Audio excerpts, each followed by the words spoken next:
大家安静一下，这是我们班新来的理科生，你自我介绍一下。我叫叶宇维，宇宙的宇，维护的维。叶宇维，那不是文科班的第一吗？传说中历史95，政治98的叶宇维哎。大惊小怪什么？叶宇维的文科成绩哪次成绩不是玩虐我们这些理科班的渣渣？不过他文科成绩那么好，怎么转到我们班上了？叶宇维也太白了，好想知道他用的什么牌子的防晒霜啊，防晒系数是多少的？不得了不得了，这下何老大的江湖地位不保啊！嘘，刚刚何老大往你那看了一眼。安静，你们说的没错，叶宇维同学确实是文科班的尖子生，不过人各有志嘛。最终叶宇维同学还是放弃了李老师的一班，投入了我们6班的怀抱。叶宇维同学，你就坐到何成汉旁边的位置吧。为什么啊？这可是我的私人地盘。学校不是个人家的私有财产，少整事儿。别以为我不知道你这2年都趴那张桌子上睡觉，瞅瞅你那糟心的语文成绩。眼下这不正好让叶宇维帮你补课吗？语文还不是您教的，我作文能考20分，已经尽力了。行了行了，一天嘴巴巴的，那么能说呢？叶宇维啊，督促何成汉的学业就交给你了，你们要互相帮助，知道不？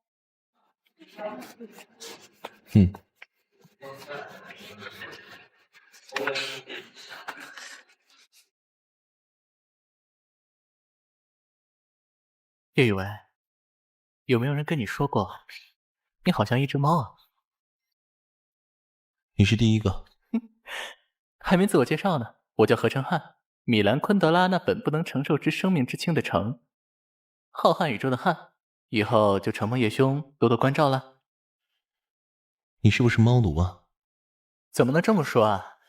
我可是一名合格的铲屎官，家里收养了只白猫，叫毛球。我每天早上都要被我们家毛球压醒，睁开眼就是它的屁股，我总觉得这张脸都要被它压扁了。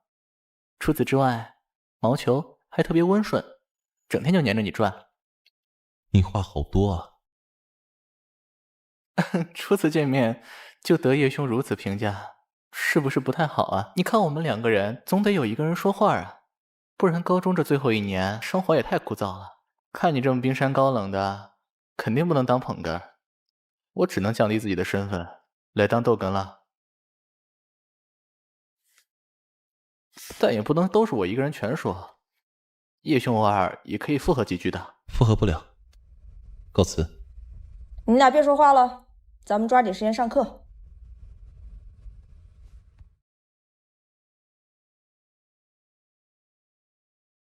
叶宇维的作文就给大家先读到这里，我已经把全文打印出来贴在了知识角那里，感兴趣的可以过去多看看，也可以跟他私下多交流些关于写作文的技巧。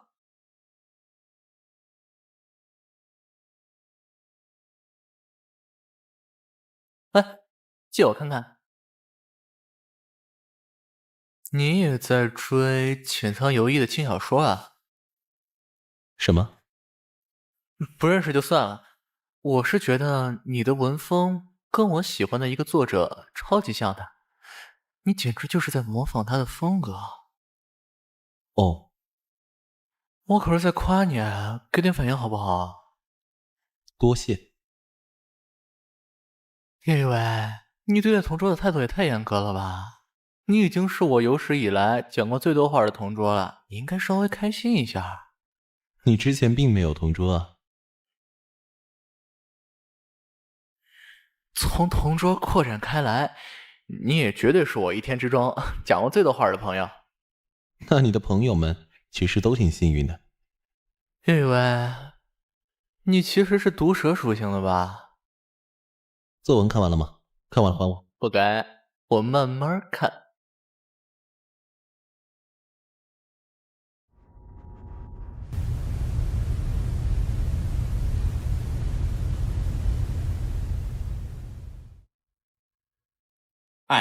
这个题已经咱们讲过很多遍了，还有人不会？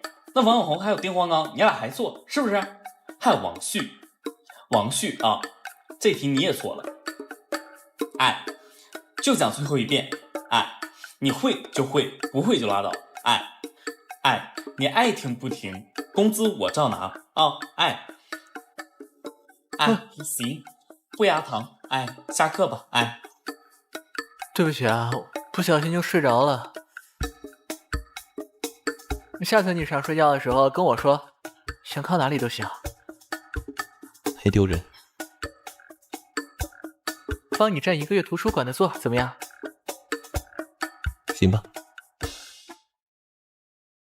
你知道吗？浅仓有一的最新小说已经更新了。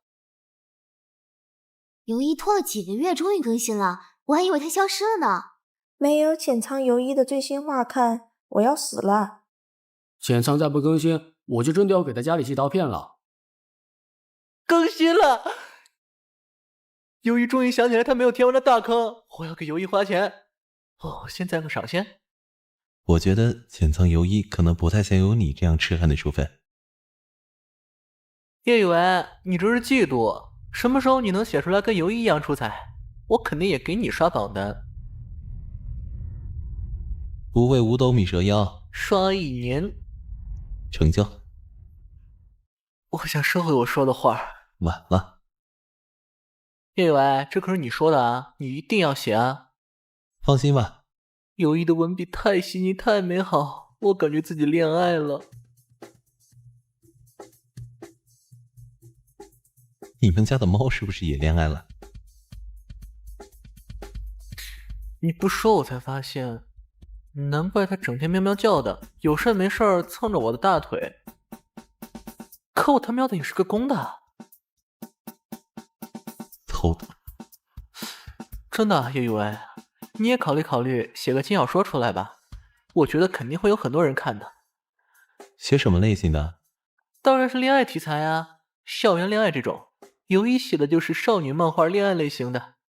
我一直在想，能写出如此纯情美好恋情的游一，在现实生活中肯定也是黑长直美少女啊。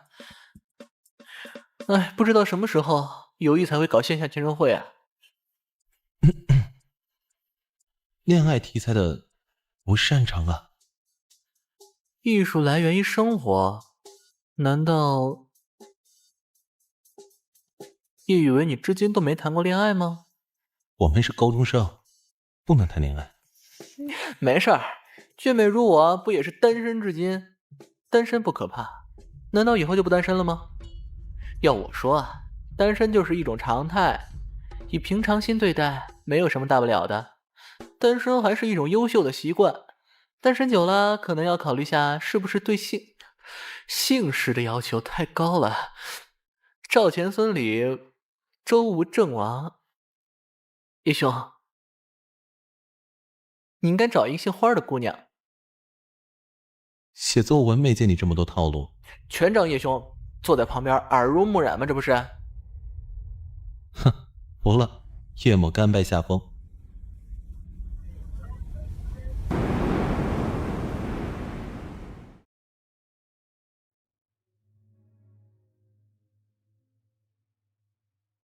呀，糟糕，薛以为怎么也不叫叫我？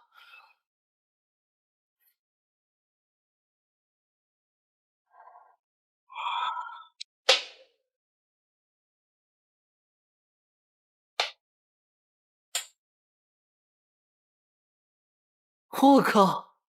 叶雨为这小子嘴上说着什么不追浅仓由一的小说，居然连签名都已经搞到了，叛徒！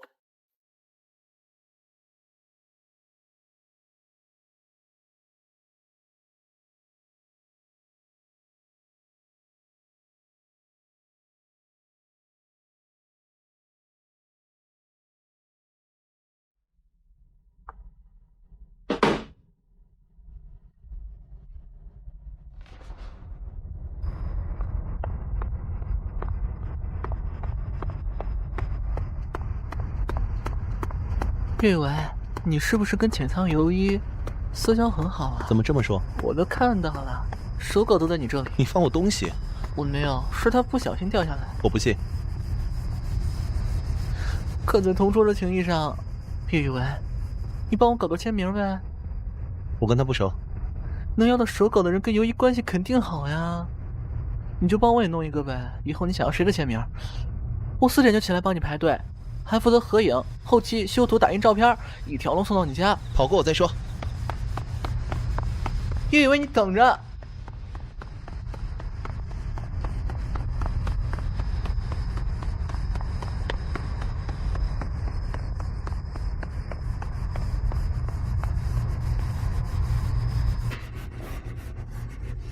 叶雨文，我叫你起床1个月好不好？你就帮我搞一个签名就行。给你买1个月早点，洗1个月的臭袜子，做你的辅助半个月，承包你所有的数学题。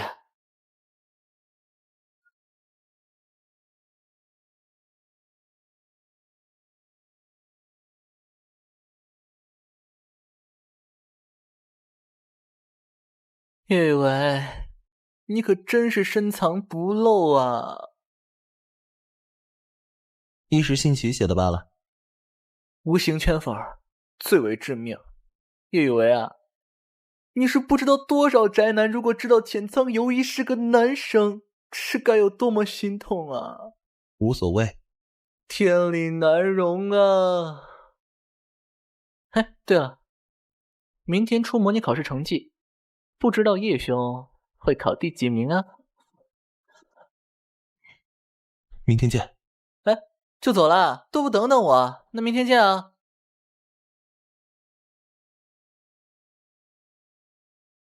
叶兄，考得如何呀？不咋样。让我看看呗。不行。我就看看，不跟别人说啊。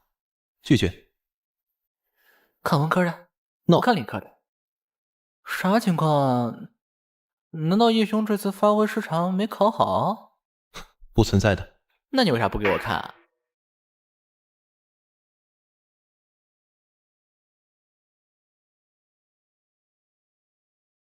？13分！叶雨文，你简直刷新了我对数学成绩的认知哎！闭嘴！谁能想到，满级大佬屠杀新手村的叶雨维的数学成绩居然接近0分？我也不是故意的。原来是有意而为之，学习了。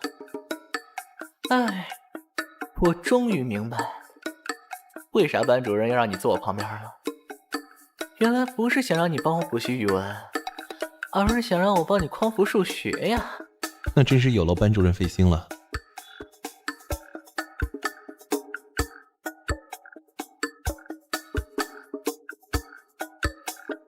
不要小看46这个数字，比13高。这其实已经是我考的最高的语文分数了。有一次我作文跑题的时候，能考9分。你也刷新了我对语文成绩的认知，你赢了。那不如你送我本下次的签售，我能让你13后面多一个0。哎呀，今天天气不错啊。我错了，叶兄，不如我们互相补习，共同进步。时间、地点，这周末，我家。不亏。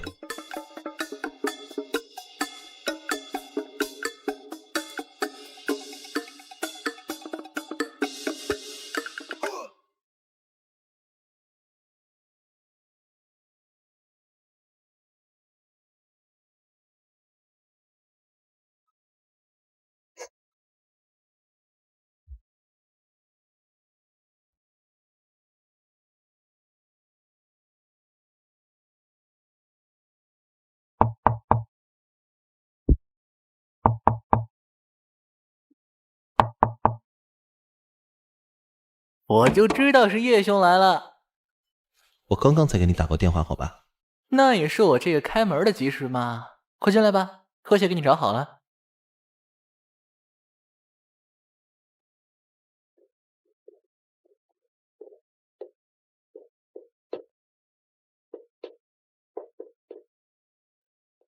先给叶兄介绍一下，我家的猫毛球今年2岁了，喜欢吃小鱼干和牛肉罐头，没事就喜欢往你腿上跳，尤其爱打扰我学习。一玩游戏就跳上桌子来踩我的键盘，导致我经常下一秒就已经被别人 KO 了。你怎么说起猫来没完没了？铲屎官都这样啊。叶雨薇，你没发现这只猫跟你很像吗？没觉得，哪里像？你看，就现在，特别像你睡着的时候头上那几根不安分的毛。你观察的倒挺仔细。难道重点不是我偷看你睡觉吗？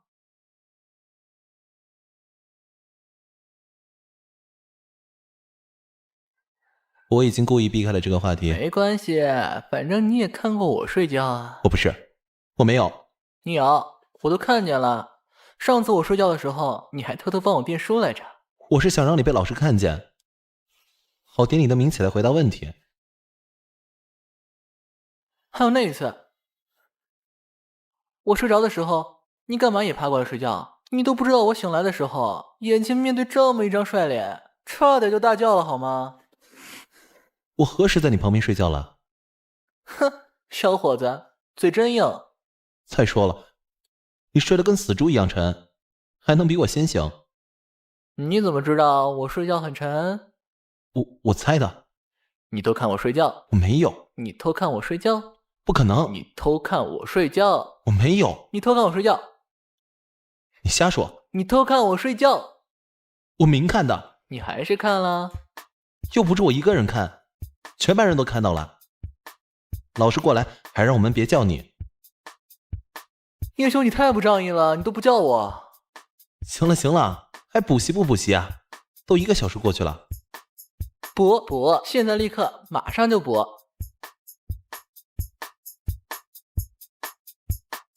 其实是骗你的。叶雨薇。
全班是不是就我一个人知道你是猫控了？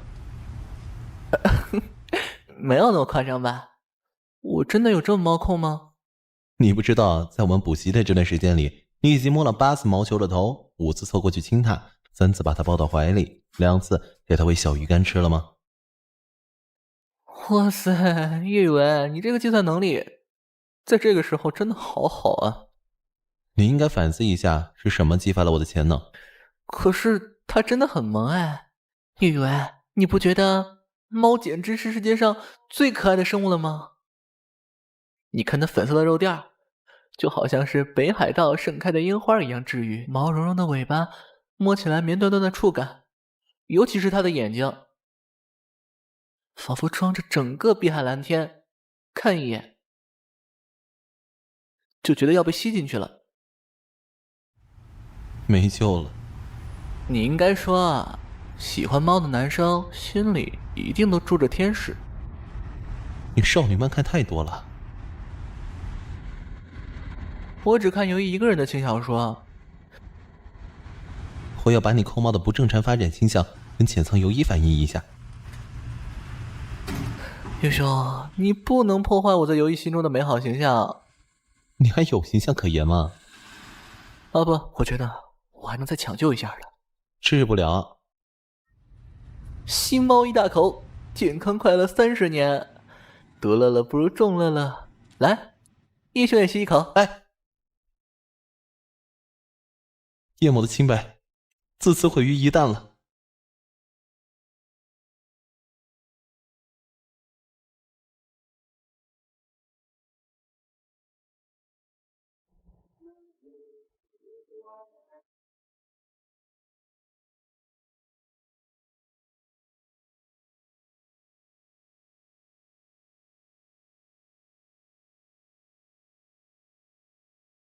这次就好好让叶兄看看我的实力。你正常发挥就不错了。不想承蒙叶兄补习相助，一定要超常发挥。那你语文先及格再说。有点困难。我之前让你背的古诗词，你每天早上背没背啊？糟了，我给忘了。我待会儿啊，把卷子往你这边移一些，你赶紧抄。谢谢叶兄，考完的叶兄去吃好吃的。开始了，你赶紧答题。好嘞。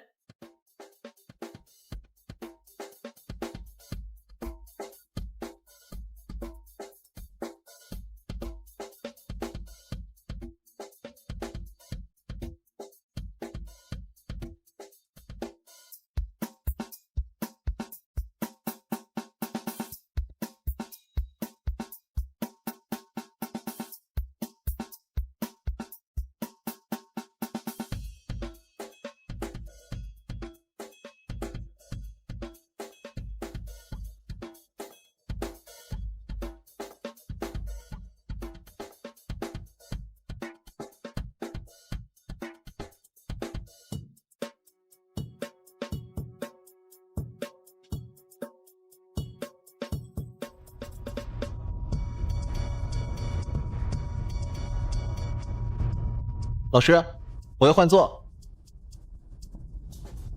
好，你到后面的空位置吧。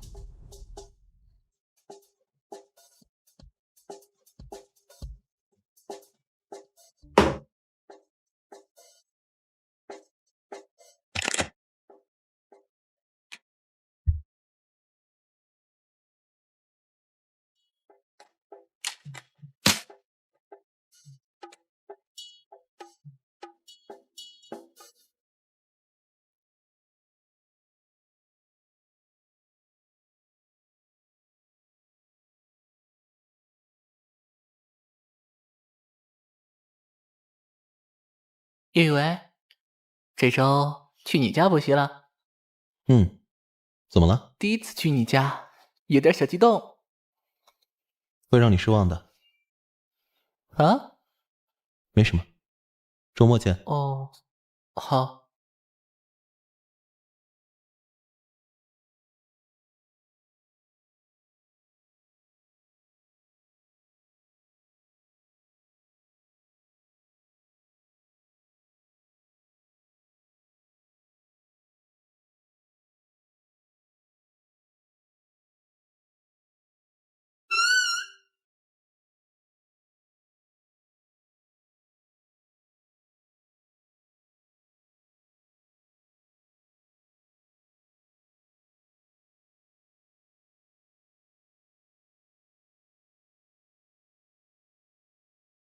不是吧？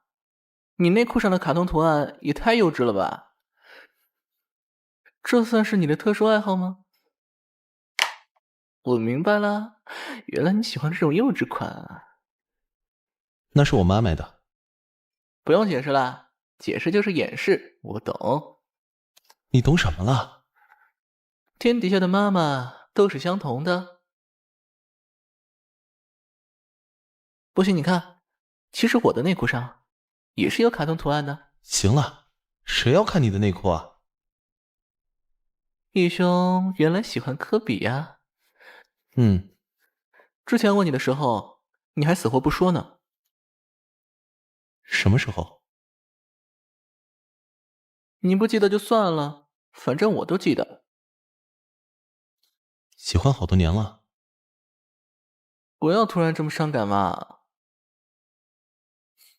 本来是一位伟大的球员，离开了也是永远的心中的科比。我们不必研究，但是可以洗心啊，皇帝了解一下。滚！叶以为你又凶我是吧？你欠抽是吧？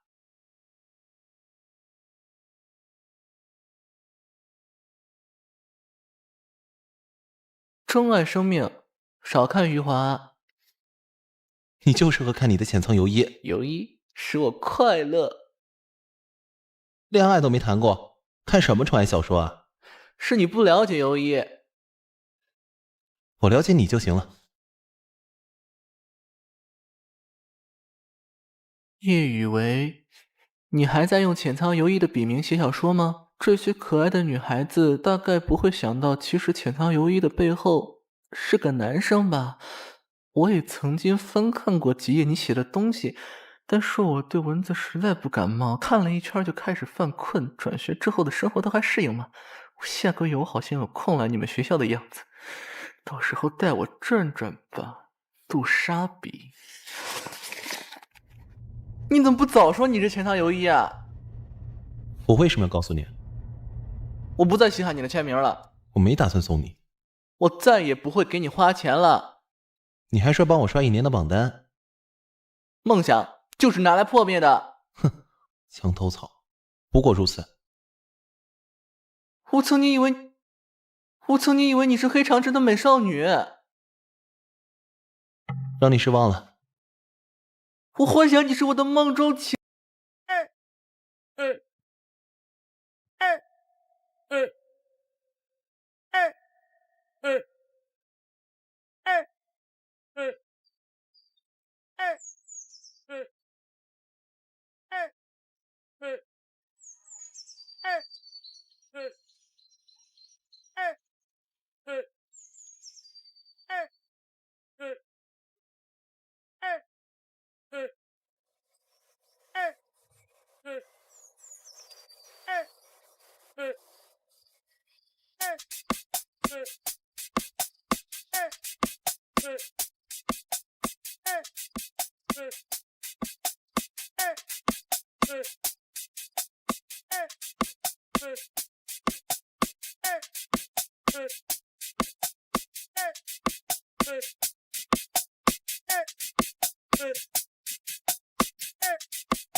怎么样？你爸爸就是你爸爸。你是大猪蹄子。你不能这么跟爸爸说话。我的数学依然没及格啊。你爸爸已经尽力了。你的语文可是及格了。爸爸。乖。这周要不去我家补习吧？没能带你上及格线，我愧对叶阿姨啊。不行，上周才去的你家，这周该我家了，不能老是让阿姨一个人吗？感动中国，叶雨薇，你想的也太周到了。我哇哇大哭，鳄鱼的眼泪。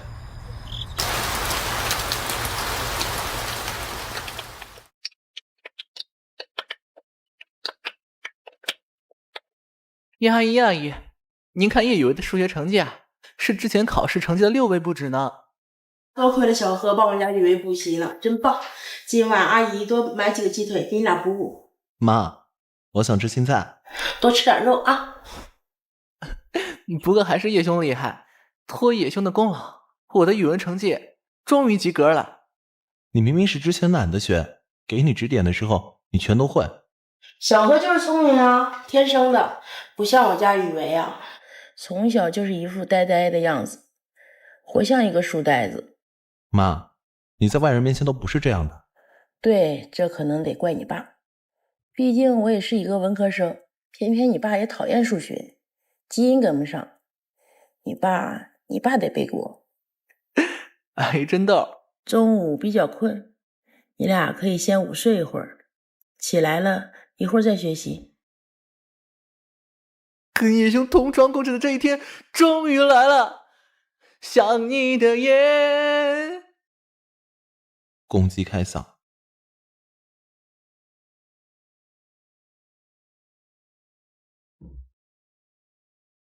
看我干嘛？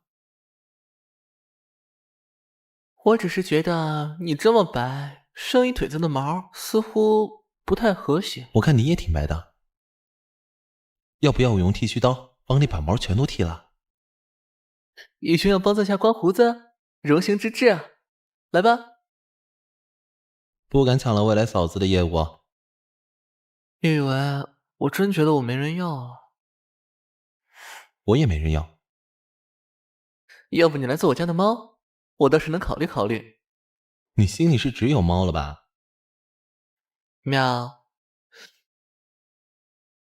我总觉得你就像10个会爆发的野兽。我有那么可怕吗？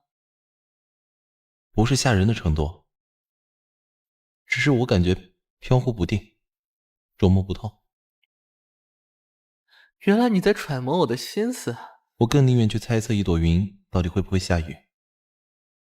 你需要我的时候，就永远是晴天。睡吧。你睡另一头。叶兄想闻我的臭脚丫子？去洗脚。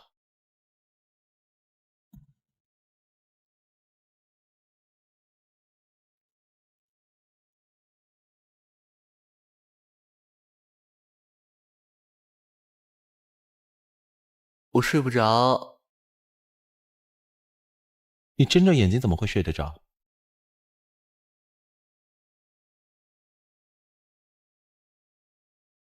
我感觉闭上眼睛就能听见你的呼吸和心跳。叶雨薇，你从未离我如此之近，近的就好像伸手就能抓住星星。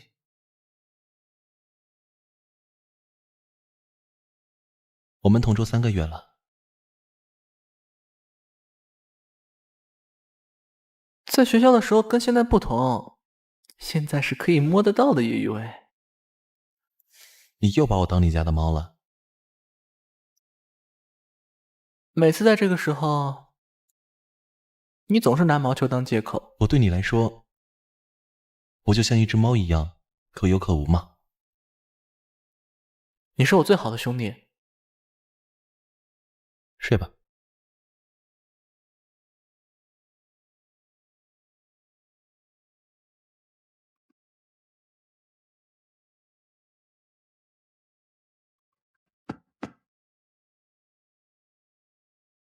叶雨薇，其实你不知道，你身上有夏天的味道，不同于猫的小鱼干的腥味儿。你身上是树叶被烘干散发出来的木香，是风裹挟樟脑的清香。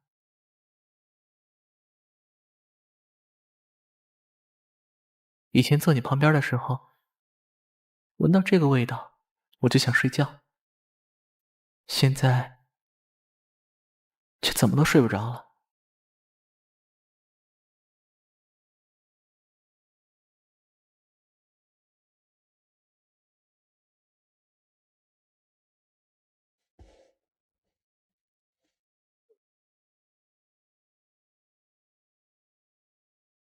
你吃的这么香，我怎么能打扰你？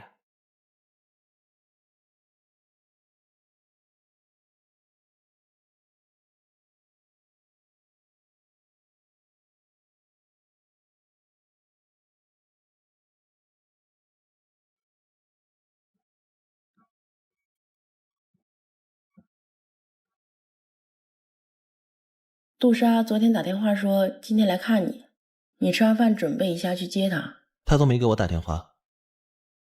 可能她跟我亲热些。知道了，火车站是吧？嗯，好。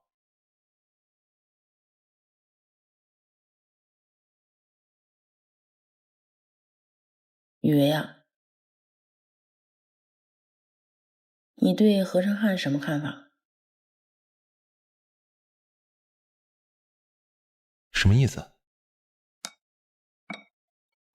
我看他聪明得很，不像是会需要补习的人。他就那样。你俩的这个补习，要不就终止吧。我觉得你们不适合，不适合在一起补习课业。你还是自己学习吧，你和他保持点距离。这样学习下去可能会浪费时间。嗯。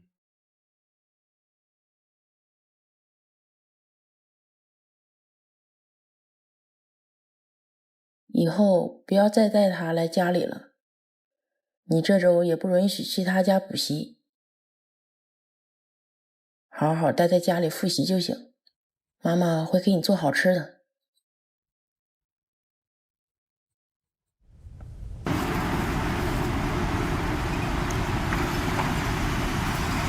嘿，雨薇，好久不见。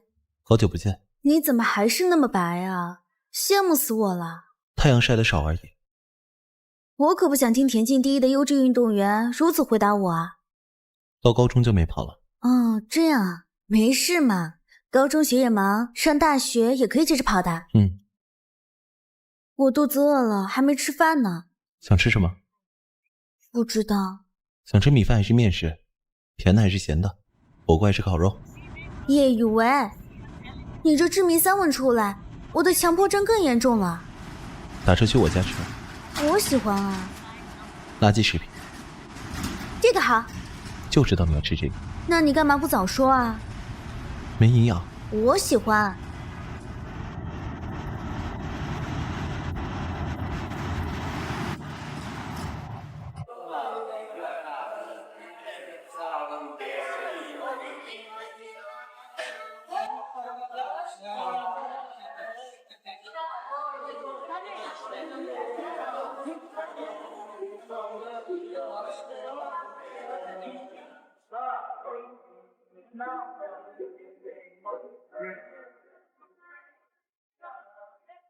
你跟姓何的发展的怎么样啊？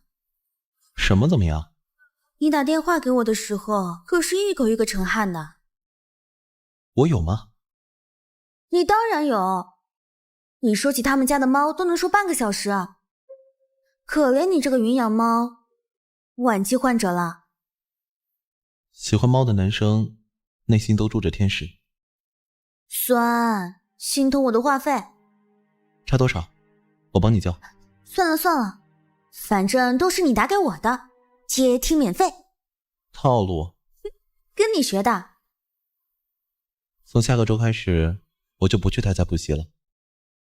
为什么？差距太大。我不觉得这足以构成理由啊。他有他的路要走，我跟他不一样。你在躲着他吗？我没有，我躲他干嘛？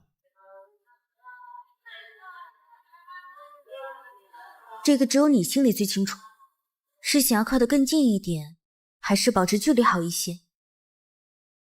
我总觉得他离我很近，但是坐在我旁边的时候，却又很远，像是在远近间反复横跳。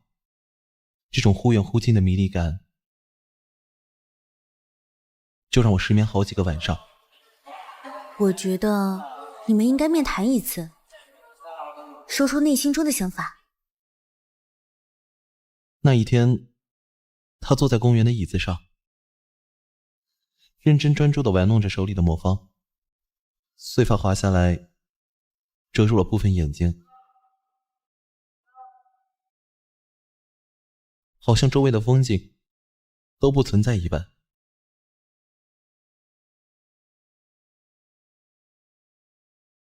他沉浸在自己的世界里，魔方完成的刹那，嘴边勾起一个满意的笑容，像春天的镜子被打破，碎在他面前那片没有波澜的湖里。却和他成为朋友，这种想法第一次真实的冒了出来。这就是你突然转学要去下面高中的理由？是的。跟肥皂剧一样无聊。如果不能够跟他成为朋友，我可能会后悔一辈子。你应该后悔的是，你抛弃你的发小，抛弃了和他一起毕业的日子，抛弃了和他同桌3年的美好时光，却转身追求别的男人，跟他做了同桌，因为你的发小特别记仇。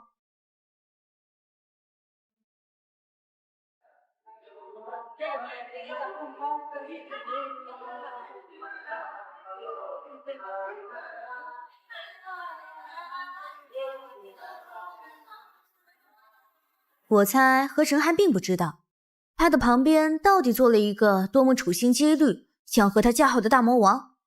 他不知道。但结局挺好的，你们已经是很好的朋友了呀。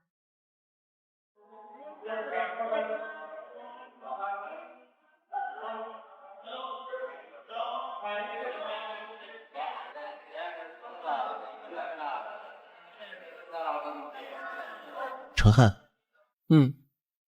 怎么了？没啥。哦。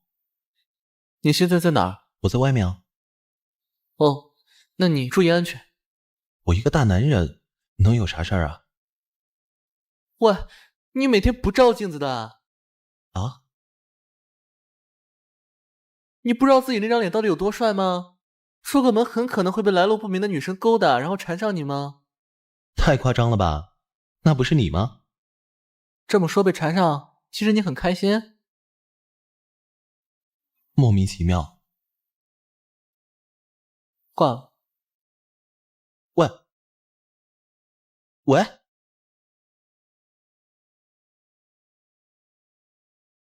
他给你打电话了呀？他是关心你，你要不要去找他玩啊？不用，今天你是主角。没白给你寄那么多零食啊。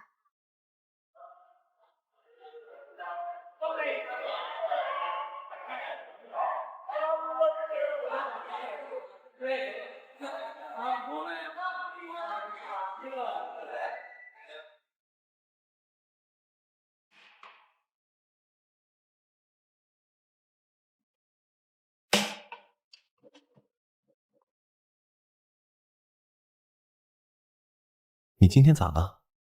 我多动症。说出来听听，叶某帮你分忧。以为你是不是找你掉的笔记啊？对啊，我找了一上午了。他来我家了。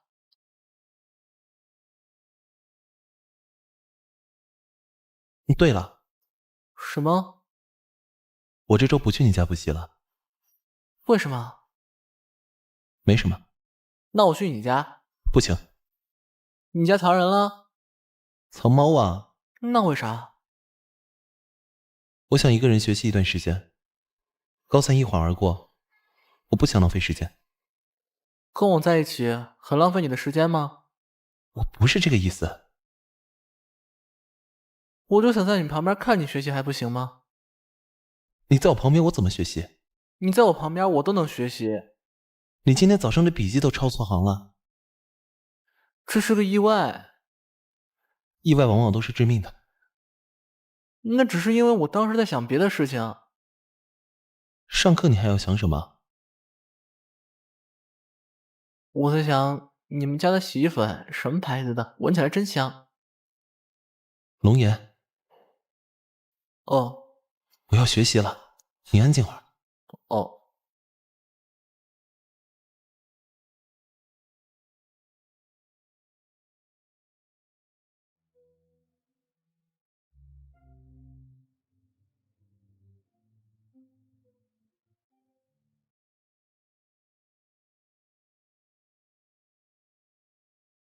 叶雨薇已经3天没跟我说话了，他怎么能如此残忍地对待一个话痨？他没发现除了他，我也是几乎不怎么跟其他人讲太多话的吗？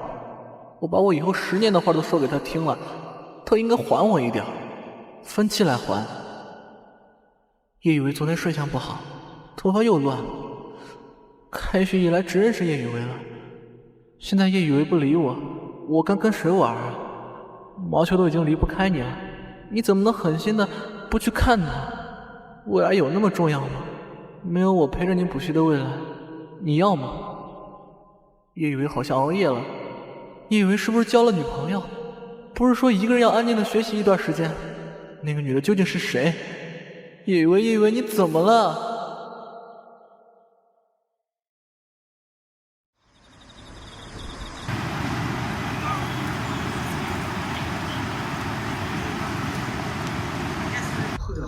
别少喝了，来，再干一个，妈，你再别给我下去！领导，你给我喝水，不许再给我妈喝酒了啊！喂，是何妈妈吗？啊，是的，我是何晨汉的老师，想和您说个事儿啊。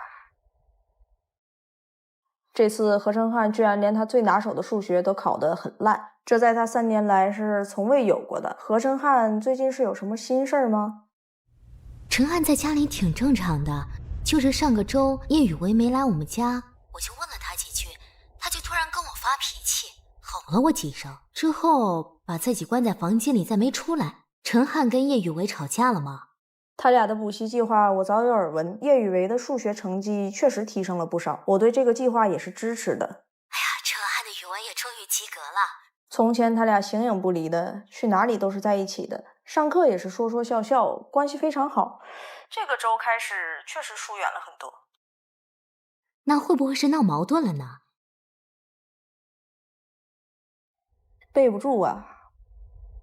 我看何晨汉啊也挺不好受的，好几次偷偷的看叶雨薇，似乎想说点什么，到最后又什么也没说。陈汉他就是这个样子的。是吗？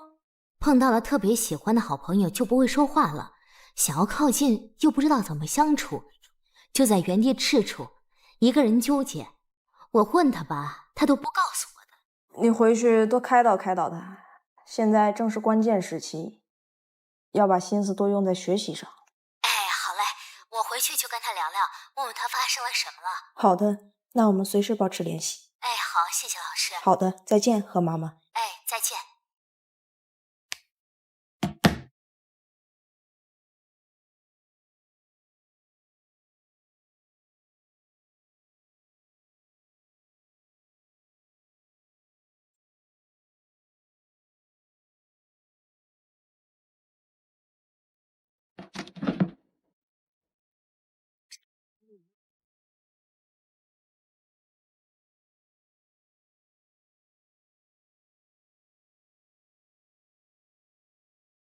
喂，您好，请问您是？叶妈妈好，我是何晨汉的妈妈。关于何晨汉和叶雨薇这2个孩子的一些事情，想找您聊一下。您中午时间方便吗？好的。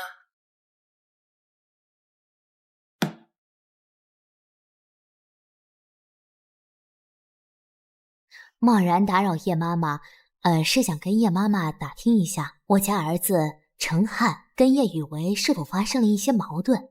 哎呀，这次陈汉的考试成绩非常不理想，可以说是他考得最差的一次。我到班主任那里打听啊，跟他说平时说话的他们俩这个周几乎不怎么说话。我就想知道叶雨薇那边有没有跟您说什么。上个周雨薇怎么也没来我们家复习呢，我问了陈汉几句，他还吼我呢。是我跟雨薇说让他不要去你们家的。为什么呢？自从他们俩补习以来，成绩确实进步了很多。可据我的观察，何成汉来我们家补习的时候，几乎都没有在学习，跟雨薇俩就是在那里玩。可能是成汉比较聪明，雨薇稍微点拨几句，成汉就什么都会了。可是我们家雨薇不同，雨薇从小就不是那种有天分的孩子，学什么都比较慢。他成绩好，只是因为他比常人花了100倍的心思在里。他是踏踏实实刻苦的孩子，我怕他一不小心松懈了，就坠入谁都拉不起的深渊。叶妈妈的担忧原来是这个呀，那叶妈妈其实大可以放心。雨薇来我们家补习的时候啊，陈汉都是一直给她讲解的，两个人学起来的时候能学一整天，吃饭菜都凉了热了几遍才出来。我看得出来，他们俩呀是认真在学习，没有开小差的呀。而且最后两个人在弱科上不都是及格了吗？那确实。陈汉其实啊，从小就是一个比较孤单的孩子。他吧，看起来笑嘻嘻的，其实内心呐，比谁都更渴望朋友，渴望爱。他只是不说。自从雨薇来到我们家，我感觉有什么力量将陈汉紧闭的心门打开了。那是他敞亮辉煌大门之后的另一扇暗门。陈汉呢，比以前开心了许多，雨薇的话呀也多了起来。我记得雨薇第一次见我的时候，总是几句客气话，现在几乎什么都说。雨薇也开朗了不少。是吗？那孩子几乎不怎么跟我聊学习以外的事情。是，这些其实都是我们做父母的责任。那既然两个孩子相处如此融洽，我们又为什么非要去阻挠他们呢？这父母的决定啊，往往对孩子的心路历程产生很大的影响。放任他们自由加以正确的引导，才是对孩子未来发展最有效的方式。在他们这个年纪吧，很多事情都需要自己去思考，去想明白。我们大人强行帮他们抑制情感，只会适得其反。叶妈妈，您觉得呢？我再想想。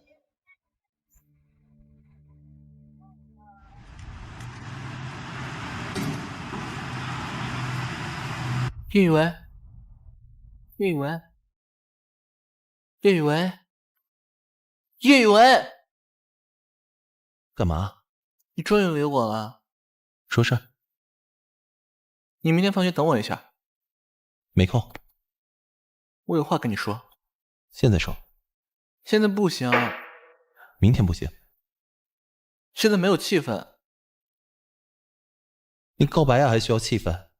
那我等你。就10分钟。好。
你跑这么快干嘛？怕你先跑了。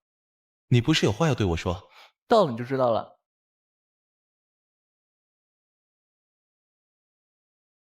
那你的愿望已经实现了。我只是想跟你做同桌，你居然还是只想撸我。不是撸猫的想法。那是什么？叶雨薇，你对我又是什么想法呢？我没有想法。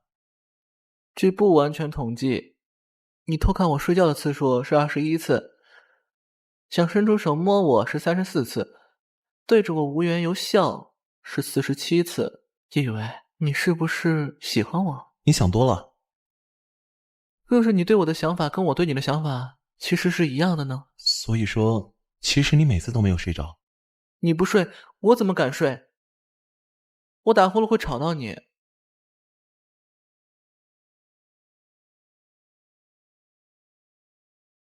我放开手，你能看到什么颜色？红色，太阳的颜色，白色，天空的色彩。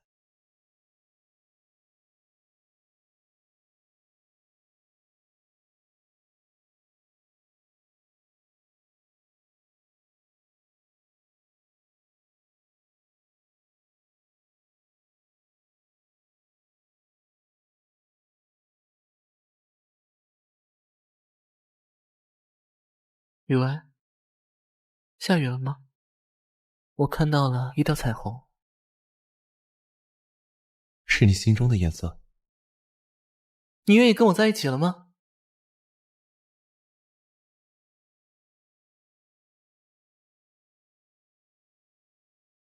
你像是守株待兔的一头野兽，是我心甘情愿地撞了上去。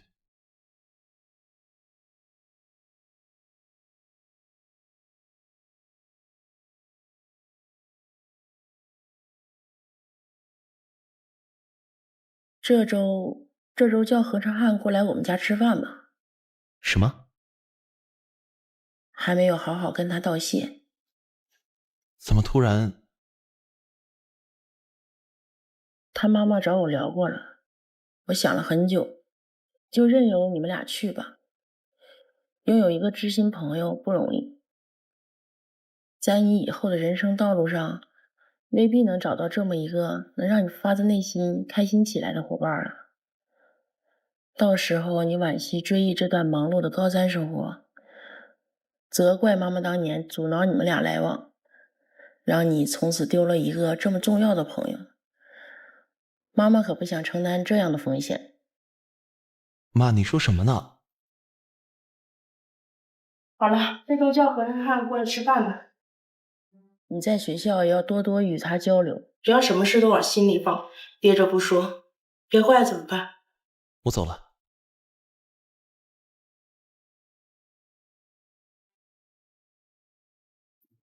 大家传一下高考志愿表。